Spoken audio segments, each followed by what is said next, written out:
But if you do the proper mathematical analysis, eventually an equation drops out for the orbital period of the ball. And it looks like this. So an interesting video was recommended to me by YouTuber Steve Mold, in which he demonstrates that if you perturb a spinning ball on a turntable, the ball will undergo uniform circular motion. He walks through a conceptual explanation of the phenomenon, then quotes this formula for the orbital period of the ball from a Frankfurt paper published in the late 70s. In this video, we're going to work through this derivation together by applying two basic ideas.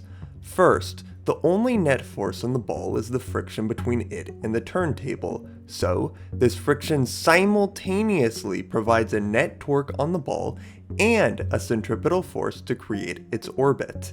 And second, the ball rolls without slipping. Alright, so let's start by running through all of the parameters that we're going to need to conceptualize to solve the problem. Some of these are going to cancel out, some of them are going to disappear throughout the problem, but these are the main ones that we're going to need to think about. Okay, so our turntable is going to be spinning with some constant angular velocity, omega sub d, d for disk, right, because our turntable is really a giant spinning disk. And then what we want to solve for is the angular velocity of our ball on this little dashed circle here, capital omega. Alright, I'm writing it as a capital omega, so it really stands out from the other parameters. This is what we're solving for. Okay, the next thing we could imagine is tracking this ball with position vectors. So first, I could track the ball as it moves with this green position vector r, which points from the center of the turntable to the ball. Or I could also point to the ball using this position vector rho here, which points from the center of this dashed circle that the ball is circling around to the ball. Alright, and then if I go over to this side profile view over here, right, I list out a couple other parameters. The ball is going to have some mass, little m, it's going to have some moment of inertia I, and it's going to have some radius r. Now I write this as a vector, okay, pointing from the center of the ball to the ground where it's making contact with the turntable. Alright, and then at any given moment in time, right, this ball is going to be rolling, right? It's going to be spinning with some angular velocity omega sub s here. Omega sub s is going to be pretty dynamic, right? This isn't going to be a constant velocity. This is going to be, very dependent on the contact between the ball and the turntable at, any given position r. Alright, and the last thing I want to point out here is that when we're doing these classical mechanics type problems, it's very useful to consider these angular velocities as vectors. We can consider all of these guys as vectors here. Alright, so for example, with this turntable angular velocity, take your right hand and curl your fingers in the direction of this angular velocity here, and your thumb is going to point out of the page, and that's going to be the direction of that angular velocity vector. Alright, by considering all of these parameters as vectorial quantities, we can tackle this problem in a much more general kind of clear way and then reduce it down to our final answer. Alright, so let's get started. So the first thing that we know, right, is what's actually changing this omega s here, right? There's going to be a torque due to, right, the contact due to the frictional forces between the bottom of the ball and the turntable, right? And so there's going to be a torque on our ball, right? So that torque is going to be equal to, you do R cross your forces, right? So we take R cross our frictional force F, right? And these torques are going to cause an angular acceleration of my ball, right? So this is going to be equal to the moment of inertia I times alpha, the angular acceleration of the ball. But what is alpha really? Alpha, right, is going to be the time derivative of omega s. It's the rate at which the spin of my ball changes. That's the definition of angular acceleration. Okay, so far so good. Torque equals I alpha, right? But what else do we know about these frictional forces? Well, Newton's second law still needs to hold, right? So the center of mass of my ball is tracing out this circle, right? And so that requires a centripetal force, which is being provided by these frictional forces here. So let's go ahead and substitute in for F. What's the formula for centripetal force? We have minus m times capital omega squared times rho. Notice how by using this vectorial notation here, right, I have this minus sign on rho, so my centripetal force is always going to be pointing inwards. All right, so this is the formula for centripetal force with my ball moving with some angular velocity capital omega.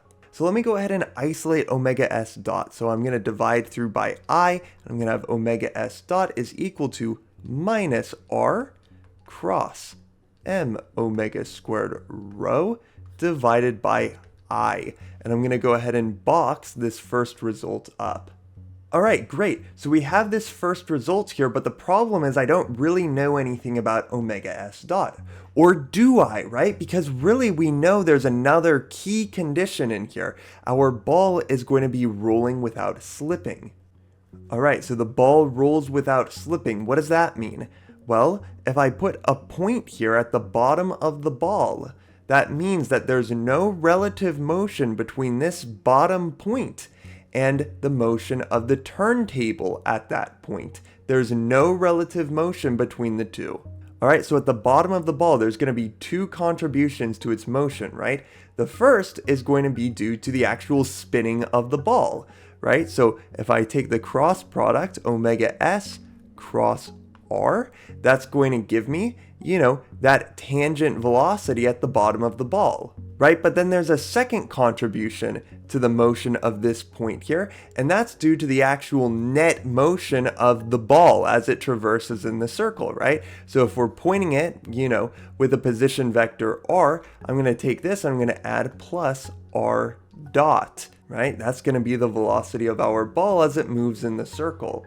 Right? And because the ball is rolling without slipping, that means there's no relative motion between this red point on the ball and, I'll put a point right underneath it on the turntable, right? So if this turntable here, at this point that the ball is on, has some velocity, I'll call this v sub t, right? That's going to have to equal, right, the motion of the red point on the ball. There's no slippage between the two.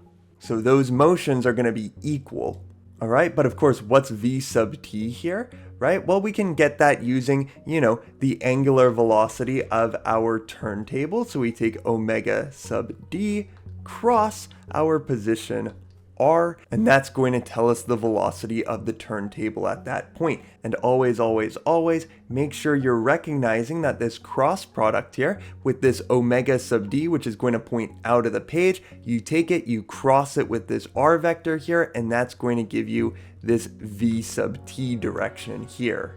All right, so next let me go ahead and move r dot to the other side so that we can start kind of isolating our omega s here. So I have omega s cross r equals omega sub d cross little r minus little r dot. All right, so next let's take a time derivative of this equation here, right? And this is very important. Let me remind you which parameters are constants here, right? Or else we'd feel like we have to do a bunch of product rules, but this capital R here, that's going to be a constant. That's a fixed vector here.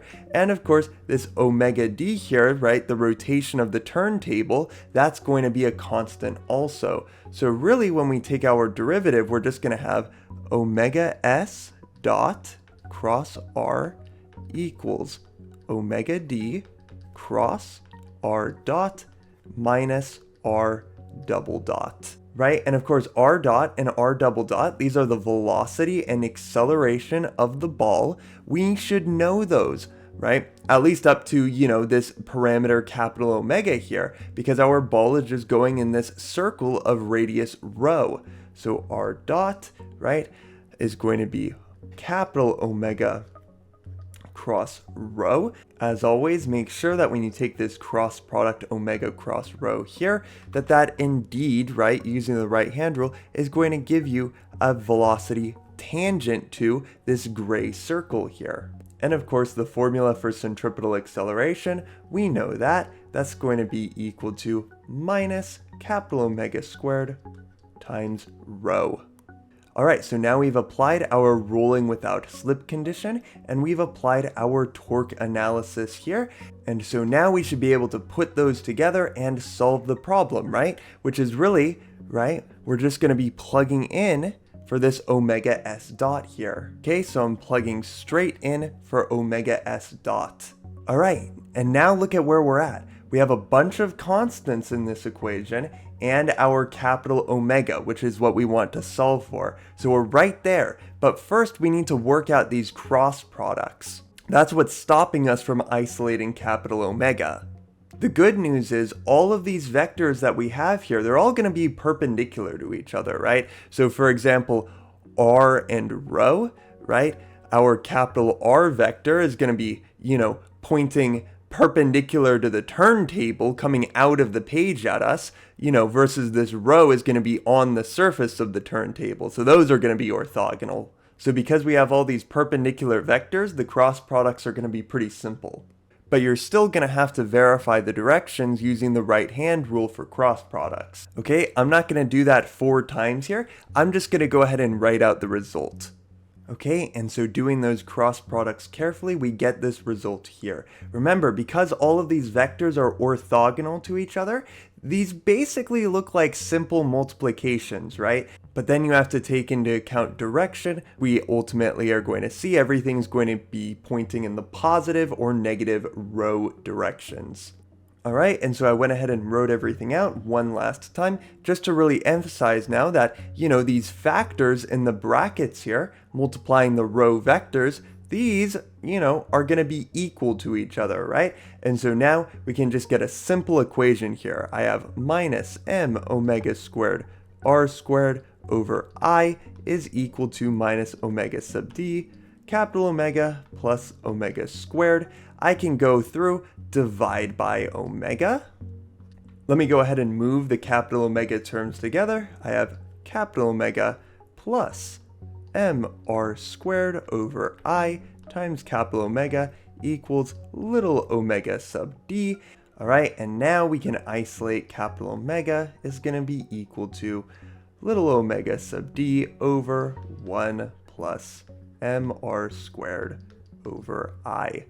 And we are done. There we go. We now have an expression that relates the angular velocity of my turntable to the angular velocity of this ball in its circular path. And if we want to write this in terms of period, so the period of my ball is going to be equal to the period of my disk or of my turntable times 1 plus mr squared over I. And then of course we can take it that final step further, knowing that the moment of inertia for a solid ball is 2/5 mr squared, and so the period of our ball is going to be 7/2 the period of our disk turntable. If you enjoyed this video, be sure to like it and consider subscribing to the channel. I love to hear about people getting on board. But other than that, thank you so much for watching.